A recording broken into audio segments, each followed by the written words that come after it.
Good morning student, welcome to free tuition classes my YouTube channel माध्यमिक शिक्षण में आप सभी का स्वागत है। इस चैनल में आपको मध्य प्रदेश राज्य शिक्षा केंद्र और माध्यमिक शिक्षा मंडल द्वारा प्रसारित की गई एनसीईआरटी की बुक जो कि कक्षा 8वीं 9वीं और 10वीं में गणित की बुक है जो एनसीईआरटी सिलेबस पर आधारित है, वह बुक पढ़ाई जाती है।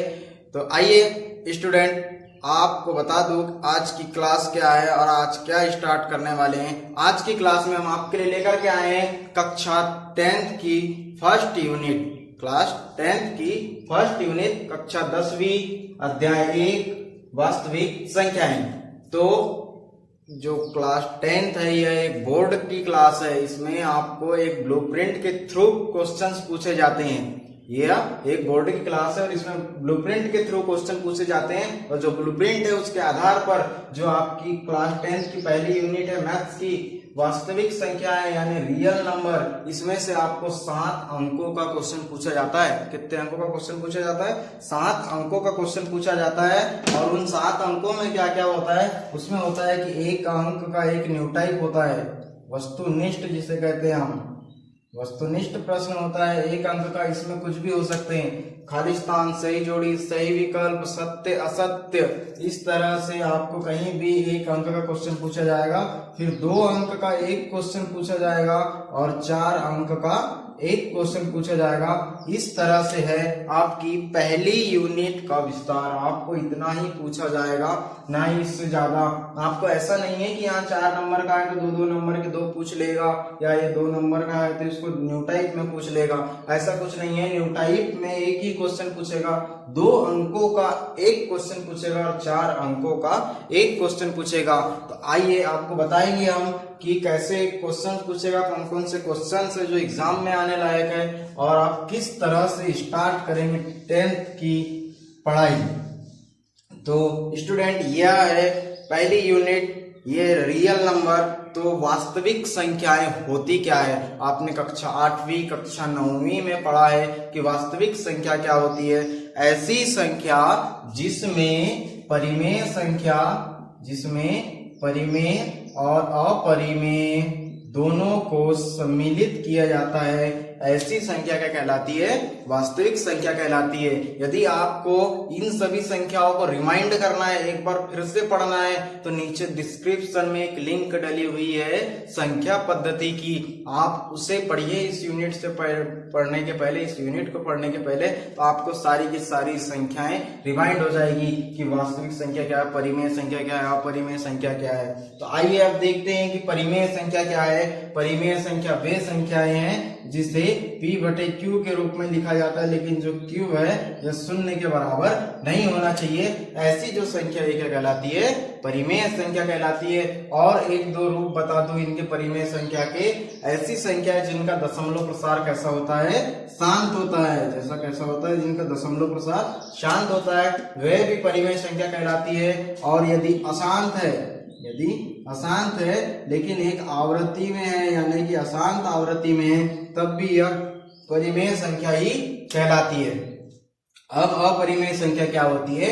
अपरिमेय संख्या ऐसी संख्या जिसे p/q के रूप में नहीं लिखा जाता और जिनका दशमलव प्रसार शांत होता है, जिनका दशमलव प्रसार अशांत होता है, आवृत्ति में होता है, ऐसी संख्या क्या कहलाती है? अपरिमेय संख्या। ये बिल्कुल नहीं कहलाती। और ऐसी संख्या जिसे p/q के रूप में लिखा जाता है, ऐसी संख्या अपरिमेय संख्या कहलाती है, जिसे p/q के रूप में नहीं लिखा जाता। इनका जो दशमलव प्रसार है वह कैसा होता है?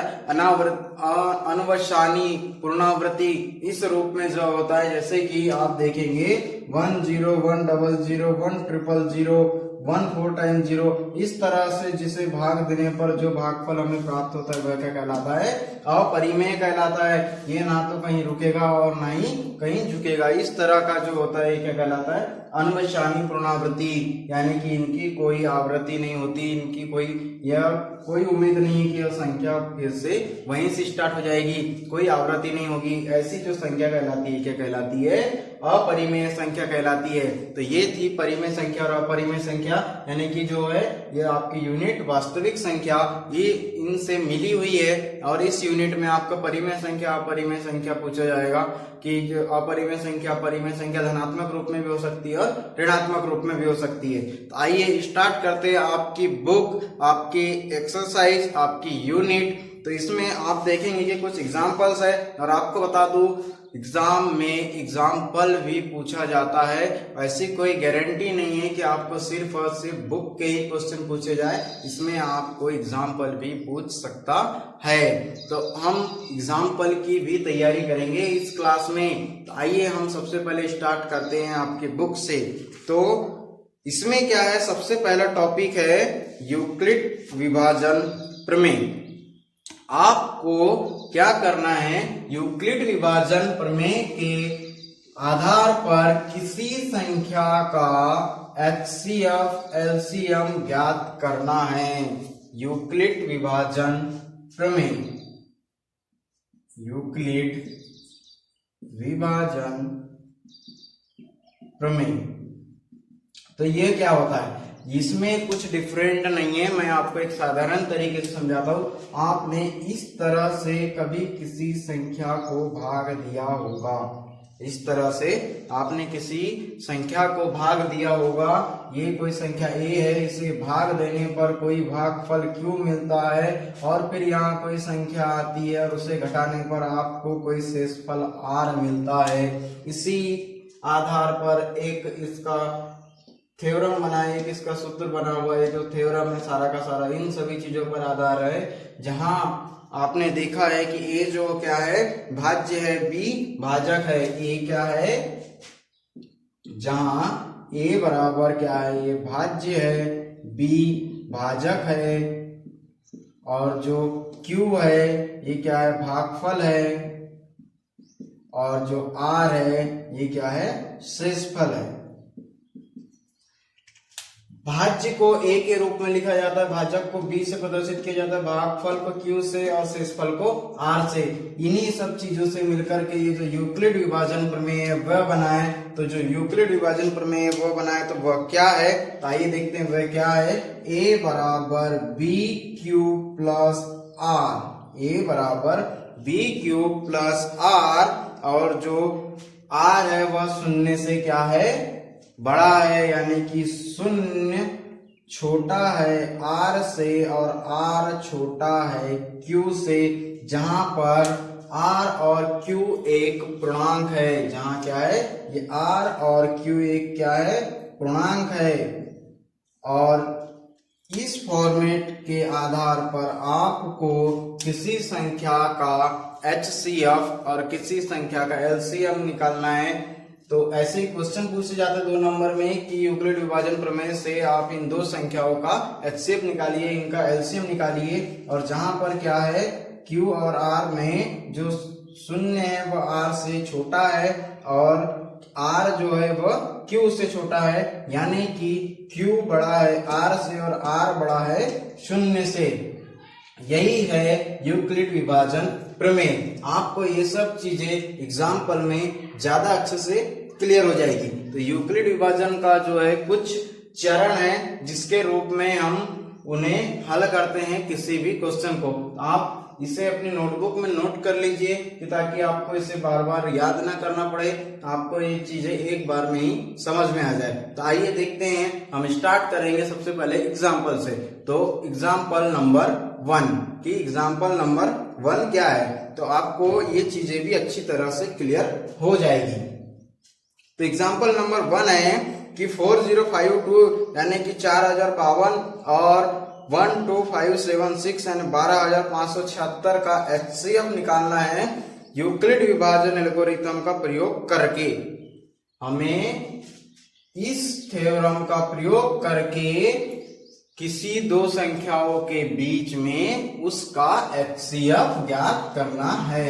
तो मैं आपको बता दूं, यूनिट फर्स्ट का हम समझने जा रहे हैं एग्जाम्पल नंबर फर्स्ट, जो कि आपकी एनसीईआरटी की बुक में पेज नंबर 5 में दिया हुआ है। Example number first, example number first है, इसमें आपको दिया हुआ है कि 4052 और 12,576 का HCF ज्ञात करना है। क्या ज्ञात करना है? HCF ज्ञात करना है यूक्लिड विभाजन प्रमेय एल्गोरिथम से। तो यूक्लिड विभाजन एल्गोरिथम क्या है आपको अभी अच्छे से क्लियर हो जाएगा। आप एक चीज को बहुत अच्छे से याद रखिए, इसका सॉल्यूशन कैसे होगा। इसका सॉल्यूशन सिर्फ और सिर्फ a is equal to B Q plus R इस फॉर्मेट में ही होगा। और इसका एक रूल है कि जब तक कि r जो है शून्य के बराबर नहीं हो जाता, जिस कंडीशन में r शून्य के बराबर हो जाएगा उस कंडीशन में जो b आएगा वही क्या होगा, इन संख्याओं का HCF होगा। कब होगा? तब r शून्य के बराबर आ जाएगा। जब r शून्य हो जाएगा उसके बाद जो ये b होगा यही क्या होगा, इन संख्याओं का HCF होगा। जब तक कि r शून्य नहीं आएगा तब तक आप इसे डिवाइड करेंगे। तो आप इसे दो रूप में डिवाइड कर सकते हैं। कैसे कैसे? एक तो इसमें से सबसे पहले आपको देखना होगा कि कौन सी संख्या बड़ी है कौन सी छोटी है, किस संख्या का भाग किस संख्या में देना चाहिए। तो आप सॉल्यूशन करने से पहले आप यहाँ लिखेंगे, क्या लिखेंगे कि 12,000, सॉल्यूशन स्टार्ट होता है यहां से, लिखेंगे कि 12,576 बड़ा है 4052 से। 4052 से इसकी जो पहला चरण है, पहला चरण आपका स्टार्ट होगा यहां से। आप इस फॉर्मेट को याद में रखते हुए आपका पहला चरण स्टार्ट करेंगे और वो कैसे होगा। तो आइए देखते कैसे होगा। आपको क्या करना है, ये बड़ा है यानी कि आप क्या करेंगे कि 12,576 में भाग देंगे 4052 का, यानी कि आपको दो चीजें मिल गई। क्या क्या मिल गया? ये तो ये A हो गया, दूसरी चीज ये B हो गया, मिल गई ये दो चीजें। तो ये जो A होगा हमारा, हम A की जगह A रख देंगे। तो ये कितना है 12,576 बराबर B कितना है 4052। अब क्या करना है हमको, इसको और इसको दोनों को क्या करना है, एक दूसरे के बराबर करना है। लेकिन ये तो एक दूसरे से बहुत छोटे बड़े हैं, कैसे बराबर होंगे यही चीज को आपको सोचना है। यदि इस संख्या में आप देखिए 2 से गुणा कीजिए तो क्या है इसके बराबर होगा? क्या इसमें 2 से भाग जाएगा? जी बिल्कुल नहीं जा रहा है। आप देखिए 3 से भाग दे करके देखिए, तो 3 से आप जब भाग देंगे तो इसमें कुछ शेषफल बचेगा। 4 से भाग देंगे तो ये संख्या बड़ी हो जाएगी क्योंकि 4 चौक 16 होता है और 4 तिया 12 होता है। तो डेफिनेटली इसमें कहीं 3 के आसपास कहीं भाग जाएगा। तो जी बिल्कुल 3 के आसपास भाग जाएगा। आप 3 से भाग दे करके देखिए इसे, 3 दूनी 6, 3 5 15 की 5 हासिल का है 1, और ये क्या बच गया 3 शून्य 0, तो ये 1 बच गया, 3 चौके 12, तो ये हो गया 3 चौके 12, यानी कि 12,156 और ये कितना 12,576, यानी 3 बार भागा जाएगा, 4 बार में ये ज्यादा हो जाएगा। यानी कि हम इसे 3 बार इसका गुणा कर सकते हैं। और उसके बाद रिमाइंडर यानी क्या होता है शेषफल। तो यहाँ शेषफल कितना बचेगा, आइए देखते हैं शेषफल कितना बचेगा। इसमें शेषफल क्या बचेगा, ये 6 से 6 गया तो 0, 7 में से 5 गया 2, 5 में से 1 गया 4, 2 से 2 गया 0 और 1 से 1 गया 0, यानी कि जो शेषफल बचा कितना बचा 420। 420 हमारा क्या बच गया, शेषफल बच गया। और आप देखेंगे कि हमारा जो r है, यानी कि जो ये r वाली वैल्यू यानी जो शेषफल है यह 0 नहीं हुआ, यानी कि हमें फिर से सेकंड चरण स्टार्ट करना पड़ेगा। और उससे करने से पहले आप क्या लिखेंगे कि r is not equal to 0, r is not equal to 0, यानी कि r 0 के बराबर नहीं है। अतः हम दूसरा चरण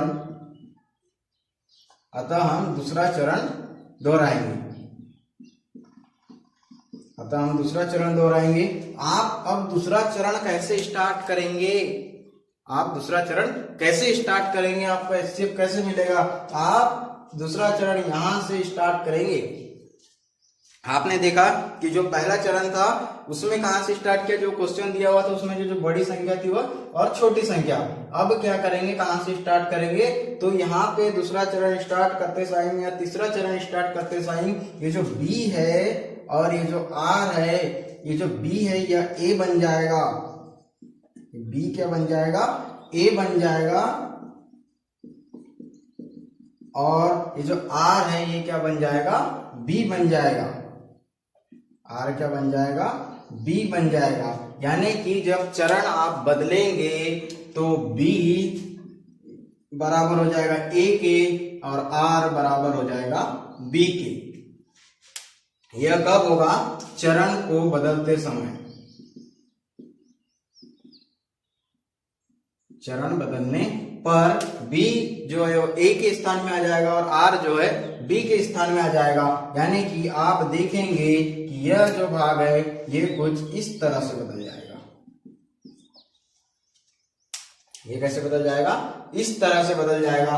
अब हमें क्या करना है कि ये दोनों पक्ष को इसके बराबर करना है, जैसे यहां किया था कि ये पक्ष इस पक्ष के बराबर, बस आपको बराबर ही करना है, दोनों को समान करना है। तब आप कैसे करेंगे, तो आप इसमें भाग दीजिए, 1 से भाग देंगे तो बहुत छोटा हो जाएगा, 2 से भी छोटा हो जाएगा, 3 से भी छोटा हो जाएगा। आप 4 का पहाड़ा पढ़िए, 4 दाहिम 40 होता है, 4 दाहिम 40 होता है, लेकिन 20 दाहिम कितना हो जाएगा, 200। तो ये कितना बन जाएगा, फिर ऐसा कुछ बनेगा, यानी कि ये इससे ज्यादा हो गया। यहाँ 52 है और यहाँ 200 आ गया, यानी कि हम 9 से इसे भाग दे सकते हैं, यानी कि इसे बराबर करने के लिए इसमें 9 से गुणा कर सकते हैं। यानी कि इसका ये क्या है, 9 गुना है, यानी जब ये 9 गुना है उसके बाद देखते हैं क्या शेषफल कुछ बचता है, तो आप इसमें गुणा करेंगे, 9 शून्य 9 दूनी 18 की 8, हासिल का 1, 9 चौ 36 और 1 37, जी बिल्कुल शेषफल बचेगा। अब इसे घटाइए, यहाँ बच गया 2, 15 में से 8 गए 8 और 7 15, यहाँ बच गया 9, 9 में से 7 गए 2, तो यहाँ कितना बच गया शेषफल, 272। तो 272 आपका फिर से शेषफल बच गया, 272 क्या हुआ, फिर से शेषफल बच गया। यानी कि r is not equal to 0, r जो है फिर से 0 नहीं हुआ। तब फिर इस कंडीशन में क्या करेंगे, अब फिर से हमें तीसरे चरण के लिए दोहराना होगा, तीसरे चरण के लिए दोहराना, तीसरे चरण के लिए दोहराएंगे। तब इस कंडीशन में क्या होगा, आपको तब तक ये ऐसा रिपीट करना है जब तक कि r जो है यह 0 नहीं हो जाता। तो अब क्या होगा, जैसे यहां हुआ था, जो b है ये a के स्थान में आ गया था और r जो है b के स्थान में आ गया था। ये क्या है, b है, ये क्या बन जाएगा, a बन जाएगा, ये बन जाएगा a, यानी कि 402 बराबर होगा किसके, 272 जो है ये क्या बन जाएगा, b बन जाएगा। अब फिर से हम इन्हें दोनों को एक दूसरे के बराबर करना होगा, फिर से एक दूसरे के बराबर करना होगा। तो कैसे करेंगे, आप देखिए कितना है, 402, यानी कि ये जो संख्या है ये फिर से इस तरह से पलट जाएगी। कितना हो जाएगा ये, 402, 402 नहीं सॉरी 420, 420 है, कितना 420 है, तो ये कितना हो जाएगा, 420 हो जाएगा। तब आप कैसा करेंगे, आप देखेंगे कि ये जो संख्या इससे बड़ी है और इसको बराबर करने के लिए यदि इसमें 2 से गुणा कर देंगे तो 2 दूनी 4 और 72 दूनी कितना हो जाएगा, 150 के आसपास, यानी 450 के आसपास चले जाएगा। तो इस संख्या से हम इसमें एक ही बार गुणा कर सकते हैं, कितने बार गुणा कर सकते हैं, एक ही बार गुणा कर सकते हैं, यानी कि एक ही बार भाग जाएगा और देखेंगे आपकी शेषफल क्या बचेगा। तो आप 0 में से 2 नहीं जाता, एक दाई उधार लेंगे, 10 में से 2 गया 8 बचा, यहाँ बचा 1, अब यहाँ 1 कैसे बचेगा, यहाँ बचेगा 11 और 7 में से 11 गया तो 4 और 3 में से 2 गया तो 1 बचेगा। यहाँ कितना बच गया, 148 बच गया। अब शेषफल क्या बच गया, 148, यानी कि 148 शेषफल बच गया।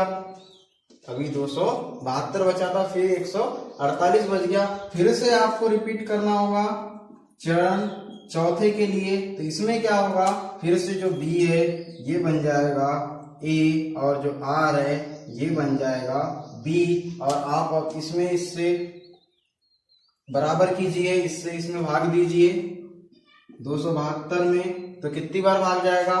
क्या हम 2 बार भाग दे सकते हैं? देखते 2 बार भाग दे के 8 दूनी 16, यहाँ 1 बचे, 4 दूनी 8 और 1 9 और 2 1 2 जी, बिल्कुल ज्यादा हो जाएगा इसमें, तो 296, यानी कि भाग कितनी बार जाएगा? एक ही बार जाएगा। कितनी बार जाएगा? एक ही बार जाएगा, यानी कि जो Q है वो क्या होगा? 1 होगा, यानी इससे हम कितनी बार गुणा कर सकते हैं? एक बार ही गुणा कर सकते हैं। फिर इसमें जो शेषफल है वह कितना बचेगा? इसमें जो शेषफल है कितना बचेगा? 148। इसमें से घटाएंगे आप 172 में से, जब घटाएंगे तो 12 में से 8 गए 4, यहाँ बच गए 6 में से 4 गए 2 और 1 में से 1 गया, 6 में से 4 गए 2 और 1 में से 1 गया तो 1 बचेगा, 2 में से 1 गया, तो यहाँ कितना बच गया शेषफल? अब 124, यानी कि आप देखेंगे कि ये पक्ष और ये पक्ष बराबर हो चुके हैं। लेकिन फिर से आप देखिए r is not equal to 0, इसमें भी r is not equal to 0, यानी कि r अभी भी 0 के बराबर नहीं आया है। तब इस कंडीशन में आप क्या करेंगे? अब कितना बच गया? यहाँ बच गया 148, यहाँ बच गया 124, तो हम इसे फिर से रिपीट करेंगे। आप देखेंगे मैं ऊपर का कुछ मिटा रहा हूं, हम इसे फिर से रिपीट करेंगे। तो रिपीट कैसे करेंगे? आप देखिए, अगला चरण आ गया 5वां, चरण 5वां आ गया। तो चरण 5वें में आप देखेंगे कि फिर से संख्या क्या है? r के बराबर 0 के बराबर नहीं हुई, यानी कि ये 148 है, फिर से ये बन जाएगा, और जो ये r है ये क्या बन जाएगा? b बन जाएगा। तो अब 148 को कहां से डिवाइड करना होगा हमें? 124 से। तो कितनी बार डिवाइड होगा? डेफिनेटली एक ही बार होगा, यानी कि हम कितनी बार गुणा कर सकते हैं? एक बार। और शेषफल कितना बचेगा? शेषफल बचेगा 24, यानी कि इसमें कितना जोड़ना होगा हमें? 24। तो अब आप देखिए कि ये जो पक्ष एक दूसरे के बराबर हो चुके, जी बिल्कुल हो चुके, और फिर भी r जो है 0 के बराबर नहीं है। r क्या है? 0 के बराबर नहीं है। आप फिर से अगले चरण के लिए जाएंगे, अगले चरण के लिए जाएंगे, और आप देखेंगे कि ये जो b है ये a बन जाएगा, और जो r है ये क्या बन जाएगा? b बन जाएगा। और आप इसको फिर से डिवाइड करेंगे, यानी कि 24 से भाग देना पड़ेगा आपको 124 में। तो 24 से 124 में भाग देंगे तो कितनी बार जाएगा? आप देखिए कि यही कोई 2 बार देके देखते हैं तो 48, और 48 दूनी होता है 90, यानी कि 4 बार। 40 दूनी 80, 48 दूनी 98 हो गया 4 बार, तो यानी 5 बार दे सकते हैं हम। कितनी बार भाग दे सकते हैं? 5 बार। तो बचेगा कितना? 5 चौके 20 और की 2 20 की 0 हासिल का 2, 5 दूनी 10 और 2 12, यानी कि 120। कितना बचा? 100 सॉरी यहाँ बच गया 24। कितना बच गया? 24 बच गया, फिर से 24 बच गया, यानी कि r is not equal to 0। जैसे कितना बच गया? 24 बच गया। अब आप फिर से अगले चरण के लिए जाएंगे, यानी कि 7वां चरण, और यहाँ आप ये जो b है इसे a बनाएंगे, और जो रिमाइंडर है इसे क्या बनाएंगे? b बनाएंगे। अब क्या होगा? अभी देखिए आपको दोनों पक्ष एक दूसरे के बराबर मिल गए, यानी कि इसमें 1 से गुणा करेंगे और 0 को जोड़ेंगे, यानी कि r इज इक्वल टू 0। अब आया r के बराबर कितना आ गया? 0 आ गया। आप इस चीज को समझ गए होंगे कि दोनों पक्ष देखिए यहाँ पे भी एक दूसरे के बराबर है। तब इस कंडीशन में क्या करेंगे? तब इस कंडीशन में क्या करेंगे? अब आप देखेंगे कि यहाँ पे जो शेषफल बचा था, सॉरी यहाँ जो शेषफल बचा था ये था 4, तो ये हो गया 4, यानी कि इसमें ये 7वां चरण थोड़ा सा गलत हो गया। आप देखेंगे कि यहाँ जो शेषफल बचा था ये कितना था? 4, यानी कि यहाँ आ जाएगा 4 आएगा। और आप देखिए यहाँ जब 4 आया, यहाँ जब 4 आया तो आप देखेंगे कि यहाँ 6 से गुणा करेंगे तो ये जो रिमाइंडर है यहाँ 0 आ जाएगा, यानी कि r इक्वल टू 0। अब आप देखेंगे कि ये जो 24 है 6 24 हो गया, और ये इसके बराबर आ गया। जब ये इसके बराबर आ गया तो अब आप देखेंगे कि मैंने कहा था और ये बुक भी यही कहती है कि जब तक शेषफल शून्य नहीं होते, यानी कि जब शेषफल शून्य हो जाए तब इस कंडीशन में जो b के स्थान में होता है, अब आप उस फॉर्मूले को अपनाइए, यानी कि a बराबर b into Q plus R, a बराबर b into Q plus R, यानी कि आपके 7वें चरण में क्या आया, शून्य आ गया। तो ऐसा जरूरी नहीं है कि हर बार 7वें चरण में ही 0 आएगा, पहले दूसरे चरण में भी आ सकता है, तीसरे चरण में भी आ सकता है। तो अब आप देखिए, हमने कहा था कि जो b है यही क्या होगा, इसका HCF होगा, यानी कि जो HCF है कितना आ गया 4, यानी 4052 और 12576 का HCF बराबर होगा 4। यानी कि यूक्लिड विभाजन एल्गोरिथम से हमने ज्ञात किया कि जो इसका HCF है ये कितना है, 4 है। आप इसे दूसरी विधि गुणनखंड विधि से भी ज्ञात कर सकते हैं, लेकिन हमें क्वेश्चन में ही कहा गया था कि हमें यूक्लिड एल्गोरिथम से ही हल करना है। तो यूक्लिड विभाजन एल्गोरिथम से हमने हल किया और 7 चरणों तक हल किया, और उसके बाद आपने देखा कि a बराबर b into Q plus R, r equal to 0।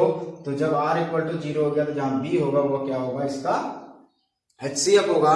ऐसे ही और भी आगे मजेदार क्वेश्चन पढ़ेंगे, उससे पहले हम एक्सरसाइज स्टार्ट करने से पहले सारे एग्जांपल्स को देखेंगे। तो आइए अब देखते हैं एग्जांपल नंबर 2।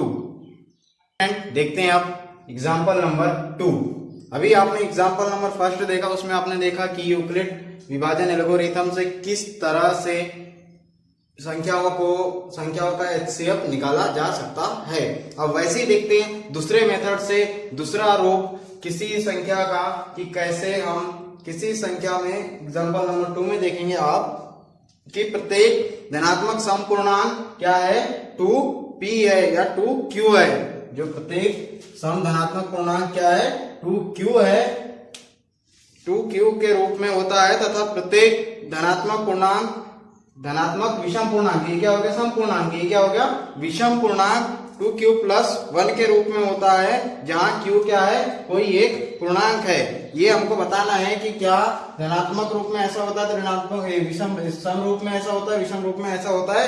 तो यही बताना है क्वेश्चन एग्जाम्पल नंबर 2 में। तो हम कोई संख्या मान लेंगे कि, मान लीजिए कि a क्या है, कोई धनात्मक पूर्णांक है, माना कि a क्या है, कोई धनात्मक पूर्णांक है। ये जो a है ये कोई धनात्मक पूर्णांक है। जब a कोई धनात्मक पूर्णांक है तो हमको जो b है ये दिया हुआ है, b क्या है यहाँ पे, देखिए ये इक्वेशन ऐसे बनती है, जब ऐसे बनती है तो ये जो b है ये क्या है, यहाँ पर आपको दी हुई है, b बराबर कितना दिया है, 2 दिया हुआ है, और a क्या है, हमारे पास कोई धनात्मक पूर्णांक है, क्या है, धनात्मक पूर्णांक है। तब हम कैसा करेंगे कि कोई संख्या को किस तरह से सम और विषम रूप में इस तरह से लिखा जा सकता है, ये बताना है। तो आइए अब बताते हैं हम। तो देखिए, जब भी आपको ये जो b है ये आपको 6 दे, 7 दे, 8 दे, 9 दे, 10 दे, 3 दे, 4 दे, 3 या फिर 4 जितना भी देता है, तो जितना b रहता है उससे एक कम, यानी कि जैसे b यहाँ पे 2 है तो 0 और 1 इसके क्या होंगे, शेषफल होंगे, इसके क्या होंगे, रिमाइंडर्स होंगे। और आप देख सकते हैं कि किस तरह से इसके रिमाइंडर्स होंगे। इसके रिमाइंडर्स ऐसे होंगे कि यदि ये 2 = 2 × 1 + 0 ऐसे करेंगे, या फिर आप a बराबर आप इस तरह से भी कर सकते हैं कि 2 + 1 × 1 + 1 ऐसे भी आप करेंगे। तो आप देखिए ये दोनों पक्ष एक दूसरे के बराबर होंगे, और इसके जो रिमाइंडर्स है ये क्या है, 0 और 1 होंगे।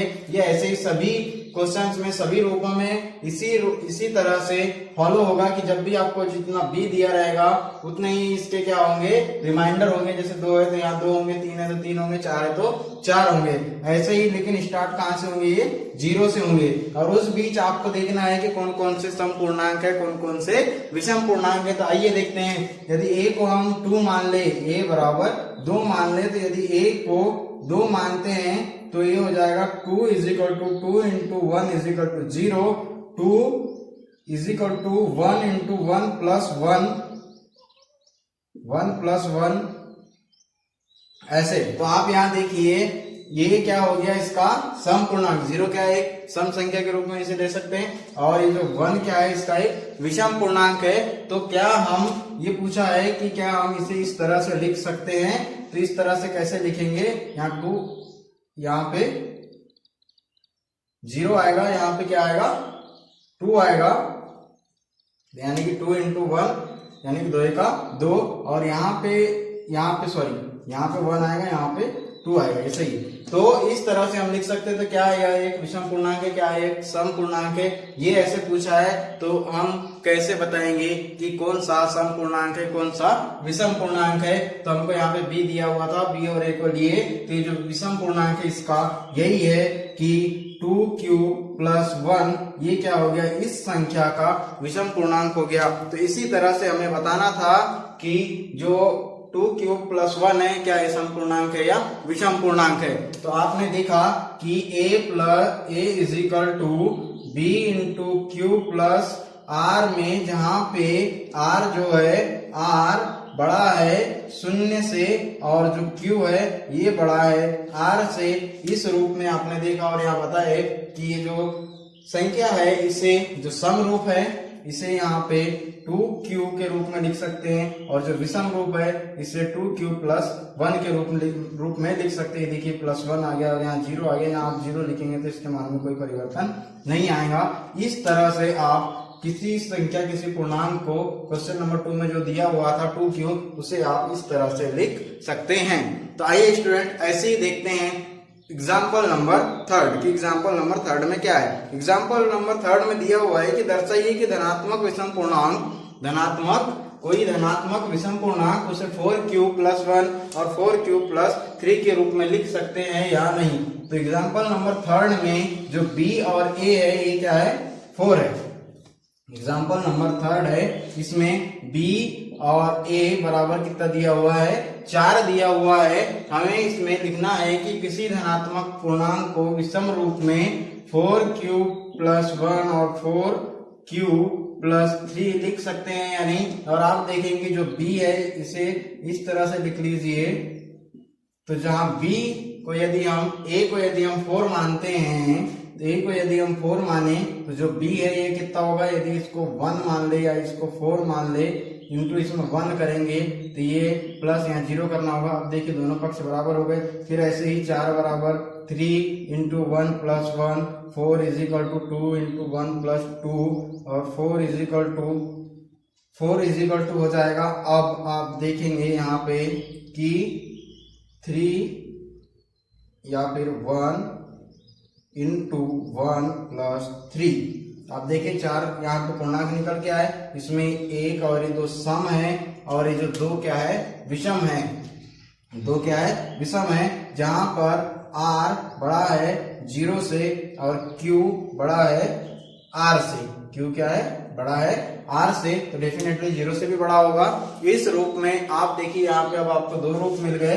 यहाँ पे जो धनात्मक रूप है वह क्या है, जो विषम संख्या पूछा है, इसने क्या पूछा है, विषम संख्या। तो जी हाँ, बिल्कुल हम इसे, ये एक विषम संख्या, यानी यहाँ से विषम संख्या को अलग कर लो। 4 = 3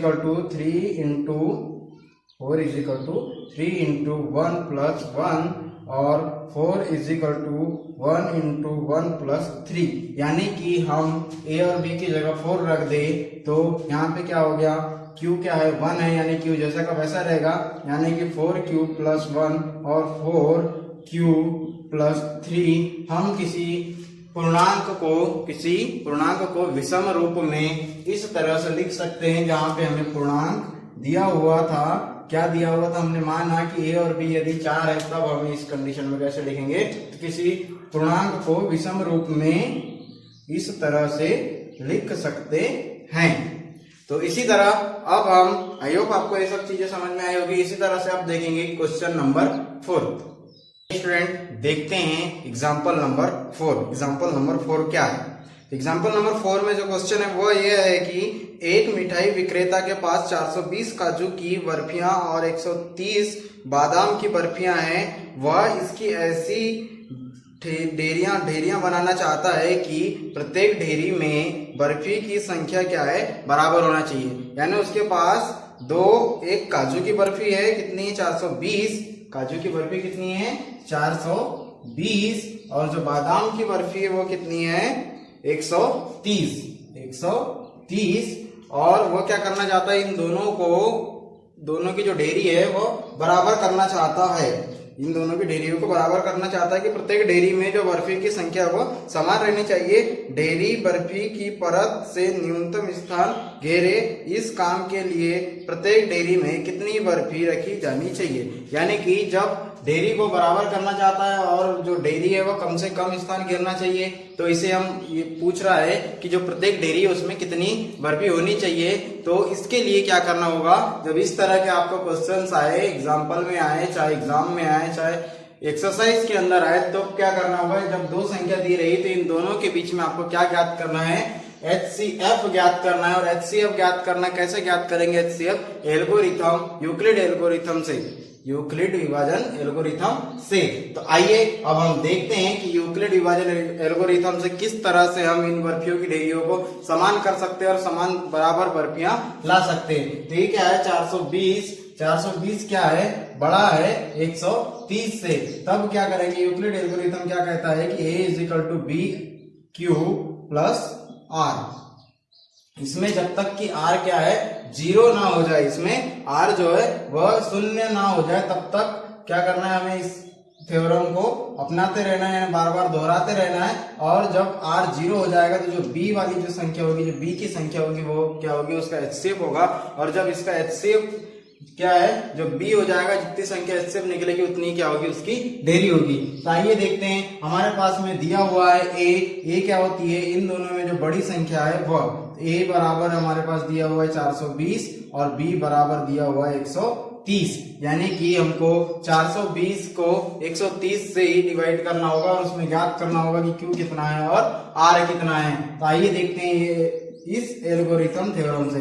तो ये 420 हो गया बराबर 130। अब यहाँ पे कैसे हम इन दोनों को एक दूसरे के बराबर करेंगे, ये है 420, ये है 130, तो कैसे बराबर करेंगे, 130 का जब आप 3 बार पहाड़ा पढ़ेंगे तो कितना आएगा 390। यानी कि 4 बार पढ़ेंगे तो ज्यादा हो जाएगा, 3 बार पढ़े तो कितना है 390 और 390 उसके बाद 400, फिर उसके बाद 110, 120 यानी कि 30 जोड़ना होगा। इस तरह से आप पहली स्टेप कंप्लीट करेंगे और यहाँ देखेंगे कि R = 0, यानी कि जो R है वह 0 के बराबर नहीं है। तब फिर आप फिर से इसे अपनाएंगे, यानी फिर से इसे दोहराएंगे। तो यहाँ जो B है वो क्या हो जाएगा, A हो जाएगा, और जो R है वह क्या हो जाएगा, B हो जाएगा।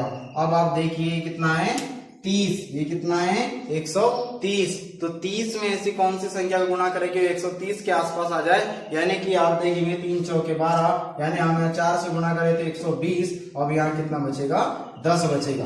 यहाँ 4 से गुणा करेंगे तो 120 और यहाँ कितना बचेगा, 10 बचेगा। और आप फिर से देखेंगे कि R = 0। अब फिर से इसे आप दोहराएंगे, जो R है वो आपका बन जाएगा B और जो B है वो आपका बन जाएगा A।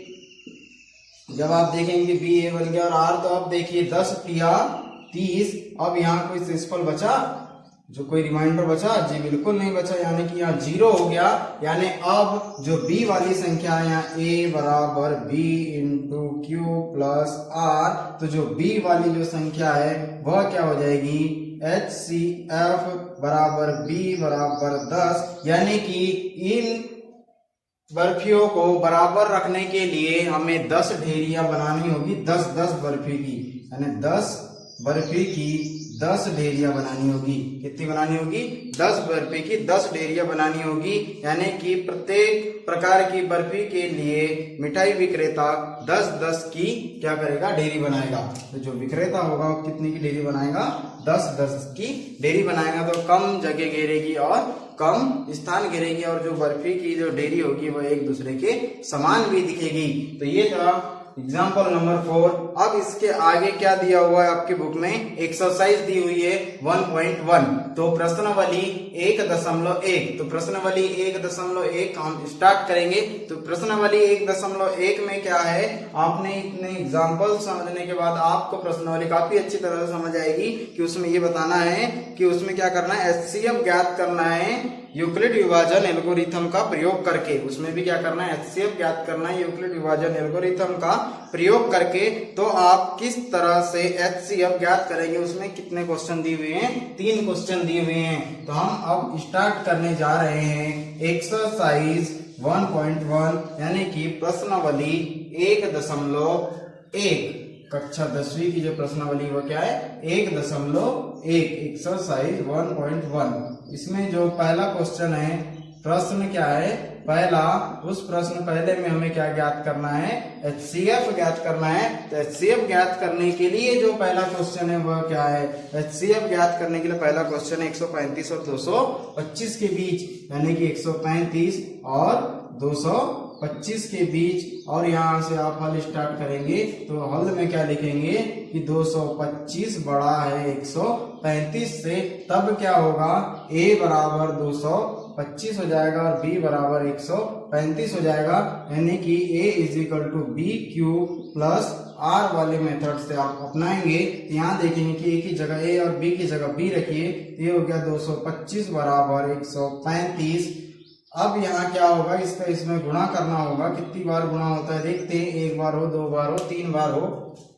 यदि हम 2 बार गुणा करते हैं तो 100 दूनी 200 हो जाएगा, 35 दूनी 70 यानी कि ज्यादा हो जाएगा, इसलिए 1 बार गुणा करेंगे और क्या बचेगी संख्या है, कितना हमें जोड़ना होगा, ये कैसे निकालेंगे। आप देखिए 135, इसमें हमने भाग दिए, 225 को भाग देते हैं, 1 बार भाग जाता है, 135 बचता है, 135 का 135 आएगा, तो इसमें से क्या बचेगा, अब 12 में से 3 गए तो कितना बचेगा, 12 में से 3 गए तो 9 बचेगा, यानी कि कितना बच गया, 90।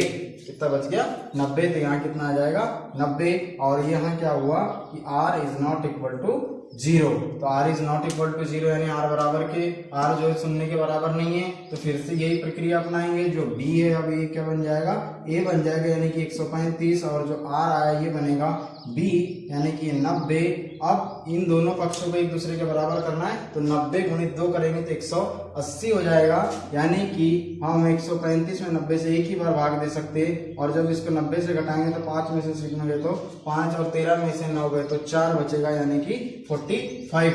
कितना बचेगा, 45। ये 1 टाइम दिए और कितना बचा, 45 बचा। फिर भी यहाँ देखेंगे आप कि r is not equal to 0।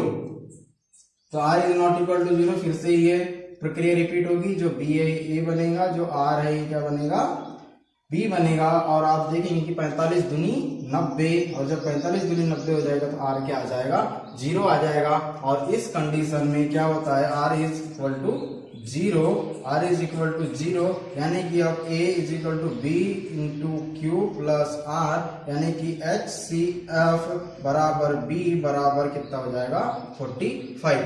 यानी कि 135 और 255 का जो HCF निकल के आएगा कितना आएगा, 45।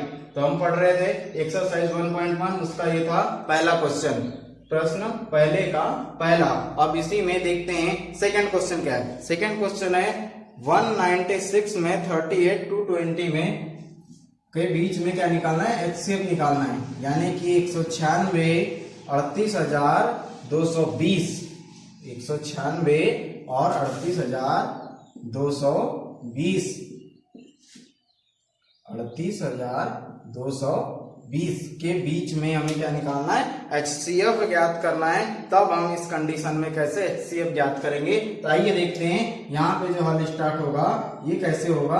अब आप यहाँ देखेंगे कि 38,220 क्या है, बड़ा है 196 से, और अब a बराबर B Q plus R, a बराबर बी क्यू प्लस आर आपने क्वेश्चन नंबर फर्स्ट में देखा कि कैसे किए। अब इसमें से इसको डिवाइड करेंगे तो a जो होगा बड़ी संख्या, b जो होगी ये छोटी संख्या। तो जो बड़ी संख्या इसे a मान लो, और जो छोटी संख्या इसे b मान लेते हैं। अब आप देखेंगे कि इसे कैसे डिवाइड करेंगे, इसे कैसे भाग देंगे। तो आपको बता दूं कि 196 into 195, 196 into 195 is equal to होता है 38,220, और यहाँ जो शेषफल है ये क्या आता है, 0 आता है। और यहाँ पहली स्टेप में r इक्वल टू 0, यानी कि आप देखेंगे कि a बराबर b into Q plus R हो गए 0 के बराबर, तो इसका जो HCF बराबर B बराबर 196, यही क्या होगा इसका आंसर होगा। और ये सेकंड क्वेश्चन का आंसर है। अब देखते हैं क्वेश्चन नंबर थर्ड कि क्वेश्चन नंबर थर्ड क्या है। 867 और 255, 867 और 255 के बीच में हमको HCF निकालना है।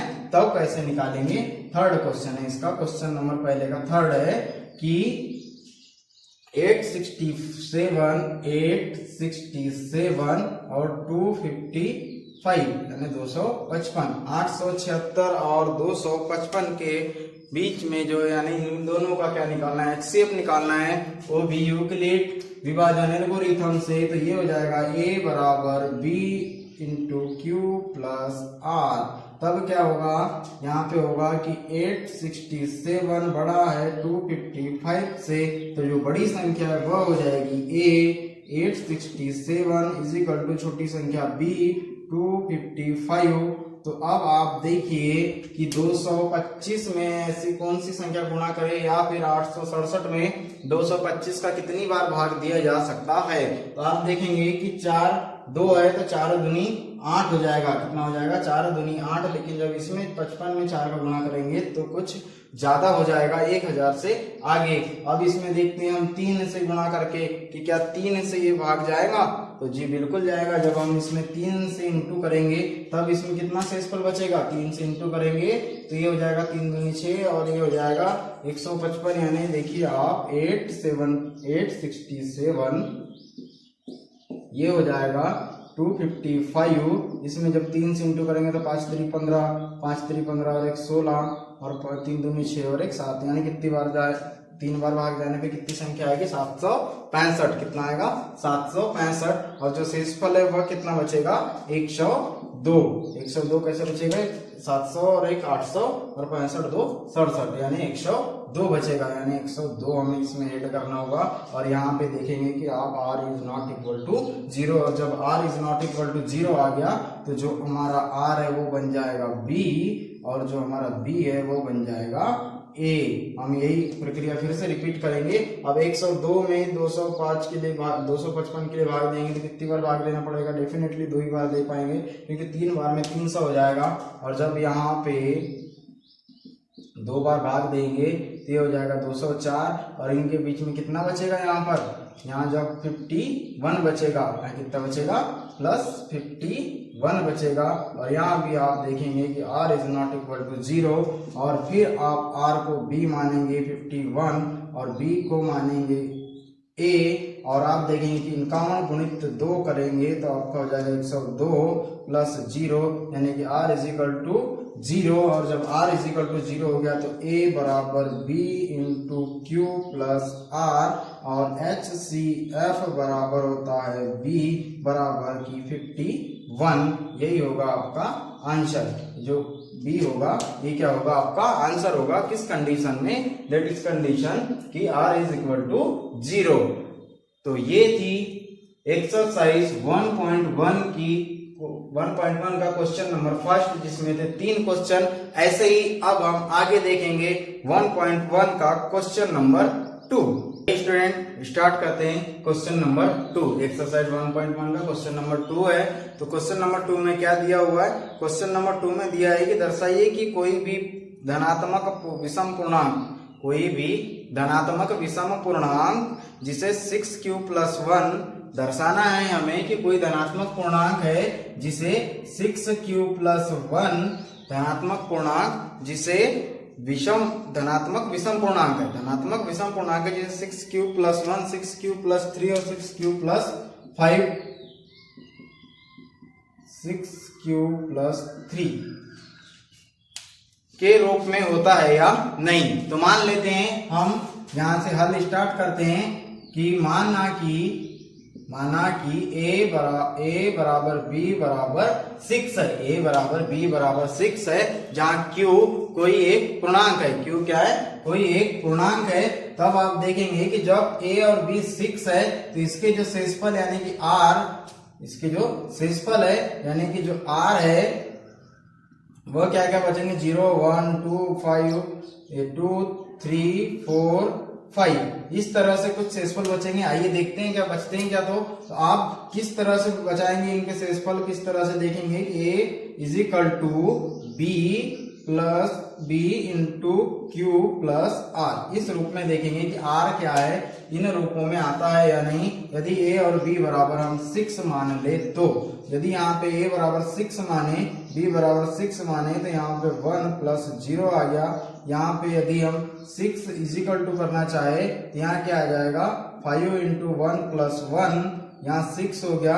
यहाँ आ जाएगा 4 इंटू 1 प्लस 2, यहाँ आ जाएगा 6 इजिकल टू 3 इंटू 1 प्लस 3, ये हो सकता है।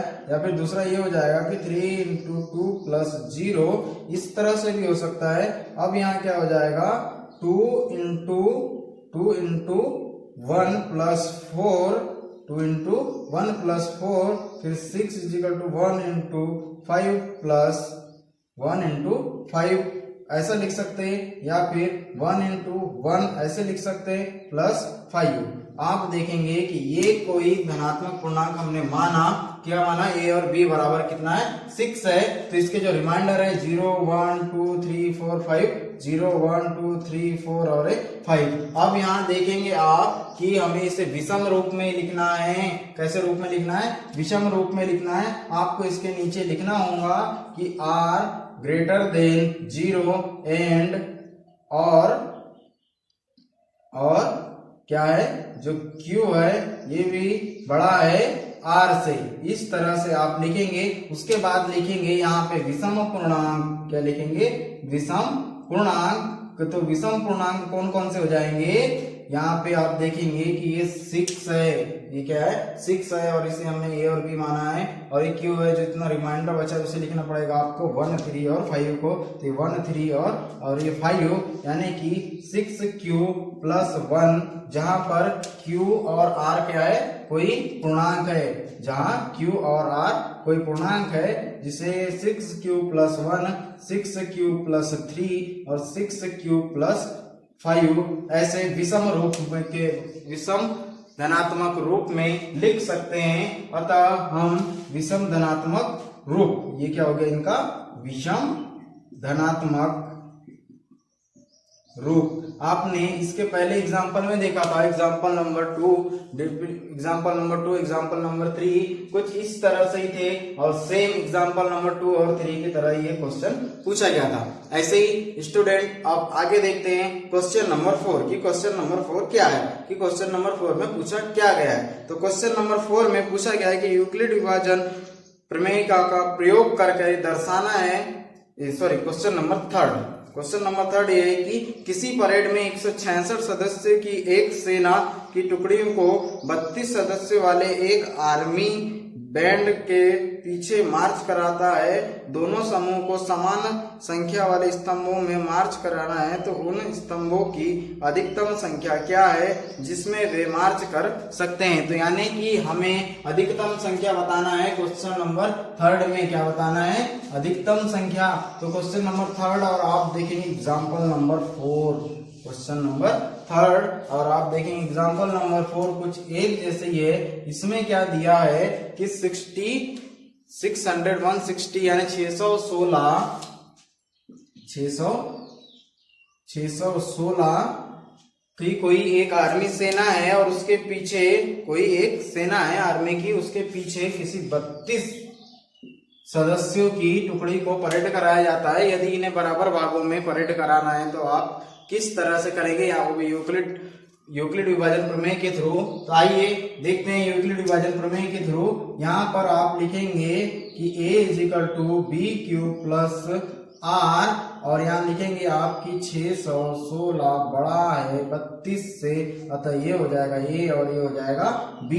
जब आप क्या करेंगे कि 616 बराबर 32 अब यहाँ कितना इंटू करेंगे, यानी कुल मिला के यही कि इसका HCF ज्ञात करना है और ये 32 इसके भागित में है 616, तो कितनी बार भाग देना पड़ेगा, देखिए 10 बार भाग देंगे तो 320 हो जाएगा, 20 बार भाग देंगे तो 640 हो जाएगा। कितना हो जाएगा, 640 हो जाएगा। यदि 19 बार भाग देंगे तो कितना होगा, 32 से भाग देना है, 32 से 10 बार भाग देंगे तो 320, 20 बार भाग देंगे तो 640, तब हम कितना देना पड़ेगा, 640 और ये कितना 616। यदि 32 को हम 19 से भाग दे तो 9 तिया 27, 9 का 9, 2 11 और ये 13, यदि 7 4 और ये कितना हो जाएगा, ये कितना हो गया, ये 9 का 9 और 2 11, ये 11 हो गया,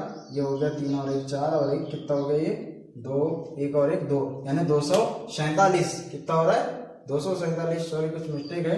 9 तिया 27 की 7 हासिल का है 2, 9 2 का 9 और 2 11, अब इसमें से इस संख्या को छोड़ दिए और 3 का 3 और 1 का 1, तो 7 का 7, 3 और 1 4 और 1 और 1 2, कितना आ रहा है 247। यदि हम 13 को 19 से डिवाइड करते हैं तो कितना आ रहा है 247, लेकिन हमें यहाँ क्या करना है, 32 से डिवाइड करना है, 32 से तो 9 दूनी 18, कितना है 9 दूनी 18 की 8 हासिल का आ जाएगा 1, 9 के 27 और 1 28 और ये 32 की 32, तो यहाँ आ जाएगा 8, यहाँ आ जाएगा 0 और ये 8 0 3 2 5, यानी कितना आ रहा है 508। और यदि 20 बार भाग देते हैं तो ज्यादा हो जाएगा, 40 हो जाएगा, 640, यानी कि हमें कितनी बार भाग देना पड़ेगा, 19 बार भाग देना पड़ेगा, यानी कि 19 से इसे गुणा करना पड़ेगा।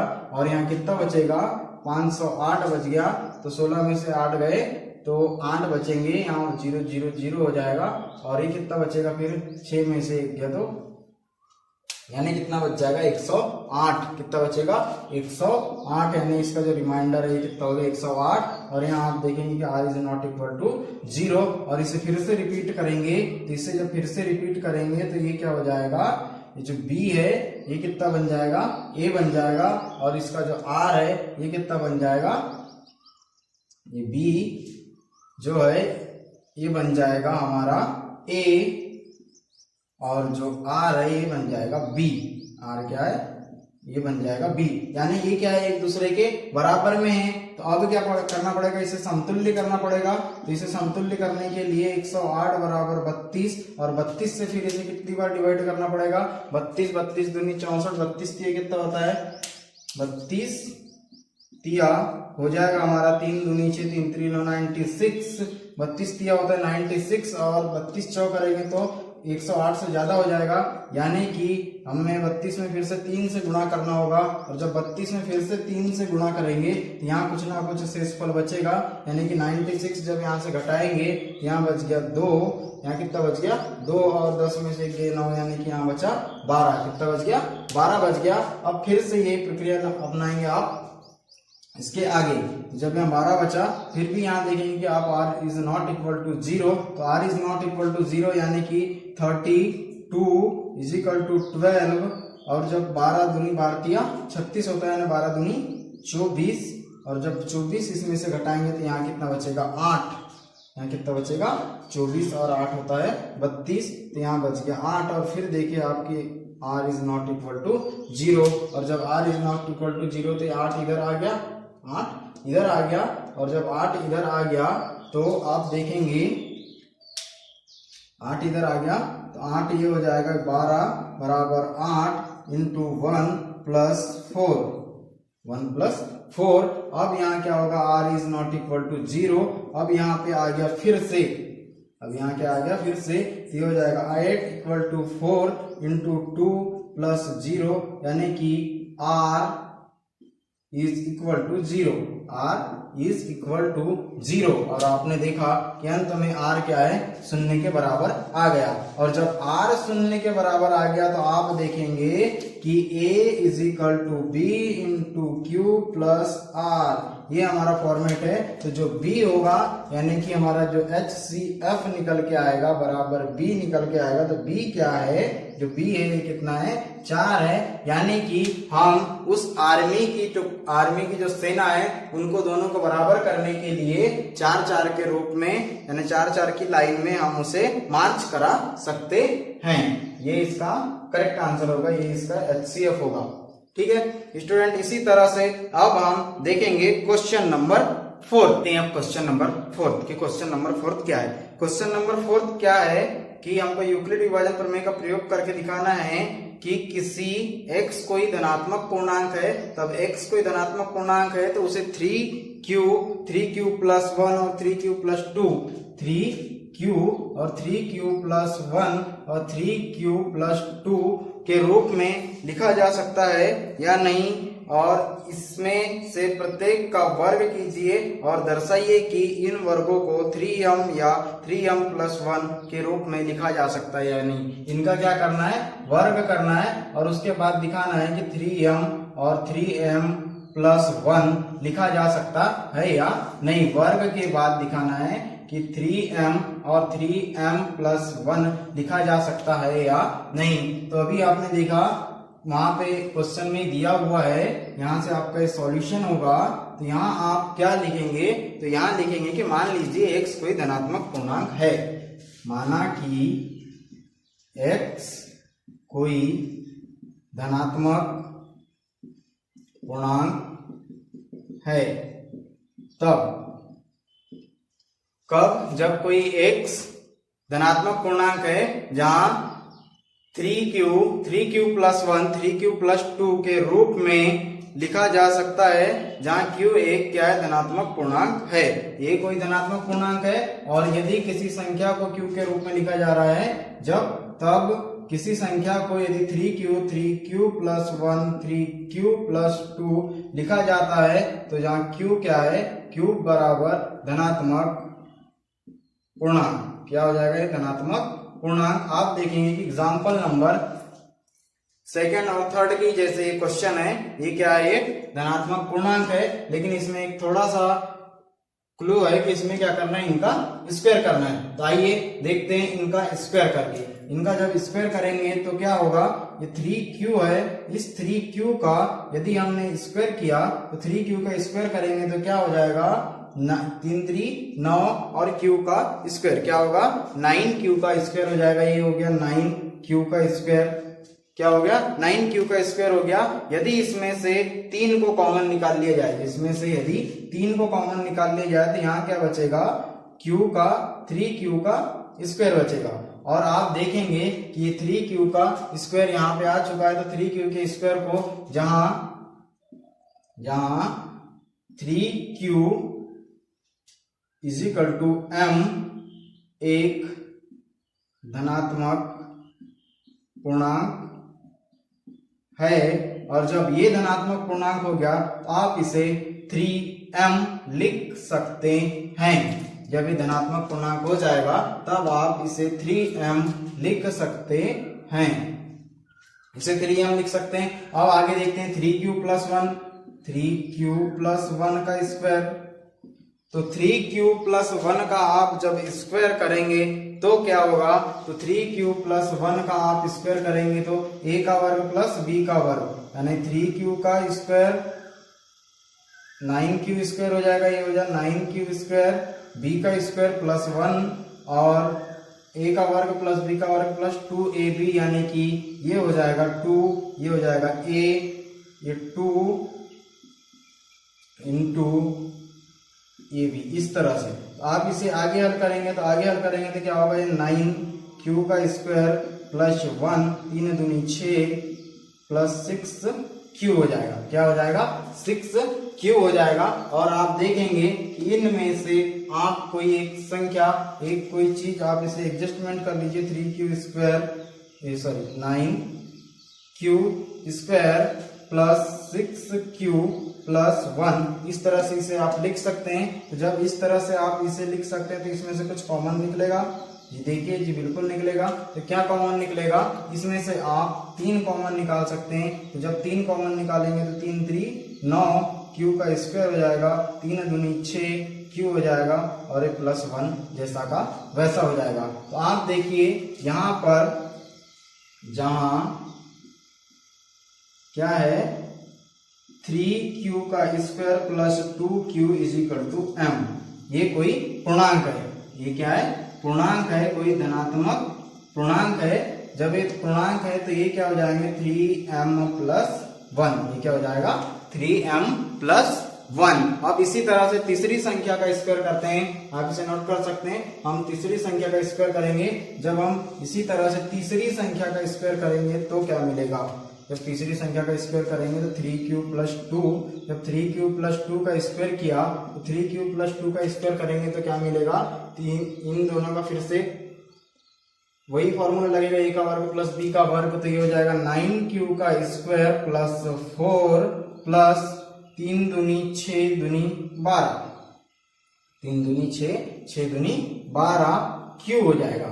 ये इस तरह से हो जाएगा, a का वर्ग प्लस b का वर्ग प्लस 2ab के फॉर्मूले से ये ऐसा हो जाएगा। अब आप इसे एडजस्ट कर सकते हैं, तो इसे एडजस्ट करने के लिए आप यहाँ लिख देंगे 9q का स्क्वायर प्लस 12q प्लस 4। तो इसे आप कैसे लिखेंगे, जब प्लस 4 है तो ये 9q का square plus 12q plus 3 plus 1। हमें क्या करना है 3m और 3m प्लस 1 के रूप में दिखाना है। अभी आपने देखा कि ये 3m आ गया, और जब 3m आया उसके बाद देखा सेकंड कंडीशन 3m प्लस 1 आ गया। इसमें भी देखते हैं क्या 3m प्लस 1 आता है, इसमें से 3 को कॉमन निकालेंगे तो 3 3 9, 3 चौके 12 और 3 एका 3 प्लस 1, और जहां क्या है, जहां 3q square plus 4q plus 1 is equal to m एक धनात्मक पूर्णांक है। जब ये धनात्मक पूर्णांक हो जाएगा तो यहाँ पे क्या हो जाएगा 3m प्लस 1, जब ये सारी की सारी संख्या m के बराबर में होगी तब। तो इस तरह से आप किसी संख्या को 3m प्लस 1 और 3m प्लस 1 के रूप में लिख सकते हैं। तो आइए, आई होप आपको ये समझ में आया होगा क्वेश्चन नंबर 4। आइए इसी तरह से देखते हैं कि क्वेश्चन नंबर 5 क्या है। क्वेश्चन नंबर 5 में भी कुछ अलग नहीं करना है।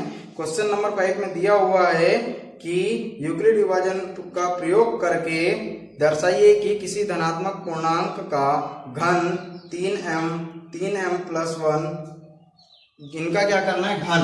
अभी यहाँ क्या था वर्ग, अब क्या करेंगे हम, जब घन करेंगे तो क्या आना चाहिए 9m प्लस 1 और 9m प्लस 8, 9m प्लस 8। तो इनका घन करके देखते हैं, यहां से इसका सॉल्यूशन स्टार्ट होगा। तो कैसे स्टार्ट होगा, अब आप देखेंगे कि अभी कोई हमने धनात्मक पूर्णांक लिया था, क्या लिया था 3q प्लस 1, 3q प्लस 2। तो क्या यही धनात्मक पूर्णांक का यदि हम घन करेंगे तो क्या ये सारी चीजें आएगी। तो अब हमने स्क्वायर का फॉर्मूला लगाया था, अब काय का फॉर्मूला लगाएंगे, घन का फॉर्मूला लगाएंगे। तो आते हैं, आइए देखते हैं, जहां पे q और m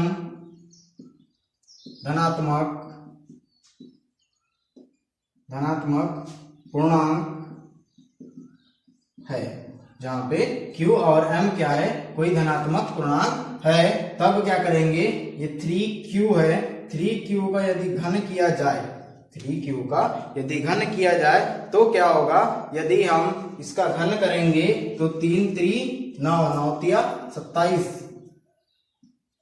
q का स्क्वायर हो गया, ये सॉरी q का क्यूब हो गया। तो इसे कैसे लिख सकते हैं, तो इसे क्या ऐसे लिख सकते हैं, यहां से यदि 3 कॉमन निकाल लिया जाए, यदि यहां से 3 कॉमन निकाल लिया जाए तो क्या होगा, या फिर 9 कॉमन निकाले तो 9 तिया 27, इस तरह से लिख सकते हैं आप। इसका स्क्वायर हो जाएगा यहाँ, ये सॉरी क्यूब, क्या ऐसे लिख सकते हैं इसे 9 तिया 27, 3q का स्क्वायर। यदि यहां से 9 कॉमन निकालते हैं तब, और आप देखेंगे कि यहाँ 3q बराबर m धनात्मक पूर्णांक है, धनात्मक पूर्णांक है। तो जब ये m कोई पूर्णांक है तो ये संख्या किसके बराबर हो जाएगी, m के बराबर हो जाएगी, यानी कि ये आ जाएगा 9m आ जाएगा। जब ये 9m आ जाएगा तो ऐसे ही अब अगली 3q प्लस 1 को देखते हैं। 3q प्लस 1 का यदि क्यूब करें तो क्या होगा, a प्लस बी का क्यूब क्या होता है, तो a प्लस बी का क्यूब होता है a का क्यूब प्लस b का क्यूब 3ab कोष्टक में a प्लस b क्या होता है, a प्लस b का क्यूब होता है a का क्यूब प्लस b का क्यूब प्लस 3ab और कोष्टक में होता है a प्लस b। इस तरह से होता है 3a प्लस b का फॉर्मूला। तो इसी 3a प्लस b के फॉर्मूले को यहाँ लागू करेंगे तो ये इसका क्यूब हो जाएगा, तो 3 3 9 होती है 27, यानी क्यू का क्यूब 1 का क्यूब तो 1 ही होगा। फिर क्या है प्लस 3ab, ये 3 है, 3 ऑलरेडी है तो ये 3a और ये b और कोष्टक में a और b यानी कि 1 प्लस 3q। इस तरह से है तो हम ये फॉर्मूले को अपनाएंगे 27q का क्यूब प्लस 1 प्लस 3 3 9q, और जब ये 9q का अंदर गुणा करेंगे तो 9 का 9q ये हो गया, 9 दिया 27q प्लस 27q। इस तरह से हम लिख सकते हैं इसे। और जब आप यहाँ देखेंगे कि 9 3 3 9 9 दिया 27q आ गया, इसे हम एक सीरीज में लगा लेते हैं। ये कितना हो जाएगा 27 और 27 और 9 कितने होते हैं, 27 और 9 होते हैं 36, 3q का क्यूब प्लस 36q प्लस 1। और यहाँ से देखेंगे आप कुछ कॉमन निकल रहा है, जी बिल्कुल निकल रहा है। यहाँ से यदि 9 को कॉमन निकाल लिया जाए तो 9 दिया 27, 9 4 36 प्लस 1 है ना। तो यहाँ पे आप लिखेंगे कि जहां 3q का cube plus 4q is equal to m पूर्णांक है, क्या है कोई पूर्णांक है, तब क्या लिखेंगे 3m प्लस 1, क्या लिखेंगे आप 3m प्लस 1। ये आ गई आपकी सेकंड कंडीशन, सेकंड कंडीशन आ गई। अब इसी तरह से तीसरी संख्या का क्यूब करते हैं तो क्या होगा, इसी तरह से तीसरी संख्या का क्यूब करेंगे तब क्या होगा, तीसरी संख्या 3q प्लस 2 का क्यूब, तो 3q प्लस 2 का क्यूब हो जाएगा 3 3 9 9 27 का क्यूब प्लस 2 दूनी 4 दूनी 8, फिर आ गया प्लस 3 इंटू 3q प्लस 2, और फिर आ जाएगा आपका a प्लस b यानी कि 3q प्लस 2। फिर इसे हल करेंगे तो 27q का क्यूब प्लस 8, 8 आ गया प्लस 3 3 9 9 दूनी 18q, और जब 18q का अंदर गुणा करेंगे, जब 18q का अंदर गुणा करेंगे तो क्या होगा 27q का क्यूब प्लस 8। अब 18 का अंदर गुणा कर रहे हैं तो 8 तिया 24 की 4, और आप देखेंगे कि 2 और 3 का 3 और 2 5 18 तिया होता है 54q का स्क्वायर, और 18 दूनी 36, क्या होता है 36 होता है। तो 36 क्या हो जाएगा ये क्यूब। अब आप एक इसे सीरीज में जमा लीजिए, 27q का क्यूब प्लस यहाँ स्क्वायर ला दो 54q का स्क्वायर, फिर 36q प्लस 8। अब यहाँ से आप कुछ कॉमन निकाल लीजिए, यहाँ से आप कुछ कॉमन निकाल लीजिए। तो कॉमन कैसे निकलेगा, यहाँ से आप निकालिए 9 को कॉमन, 9 तिया 27, 9 7 63 होता है, 9 6 54 और 9 4 36 प्लस 8। और यहाँ पे आप लिखेंगे कि जहां 3q का क्यूब प्लस 6q का स्क्वायर प्लस 4q बराबर m कोई धनात्मक पूर्णांक है, कोई धनात्मक पूर्णांक है, तब 9m प्लस 8 हो जाएगा। तब क्या होगा 9m प्लस 8 हो जाएगा। तो ये आ गई आपकी तीसरी कंडीशन। तो ये थे आपके, यानी किसी का, इसके पहले आपने देखे क्वेश्चन नंबर 4 में कि किसी का वर्ग क्या किसी के बराबर किसी के रूप में दिखाया जा सकता है, वैसे ही इन्हीं संख्याओं का घन, इन्हीं संख्याओं का घन क्या 3m प्लस 1 3m प्लस 8 के रूप में लिखा जा सकता है? तो जी बिल्कुल लिखा जा सकता है। तो आई होप आपको ये सारी चीजें समझ में आई होगी। ये थी आपकी क्लास 10th की फर्स्ट यूनिट की एक्सरसाइज नंबर 1.1, जिसमें 5 क्वेश्चन दिए हुए थे और आपने भली भांति उन क्वेश्चंस को समझा और उनका हल देखा। तो इसी तरह से बने रहने के लिए, आगे की एक्सरसाइज पढ़ने के लिए आप हमारे क्लासेस को लाइक कीजिए और हमारे YouTube चैनल को सब्सक्राइब कीजिए और बेल आइकन को दबाएं और अपने दोस्तों के साथ शेयर करना ना भूलें। Thank you, thanks for watching, have a nice day.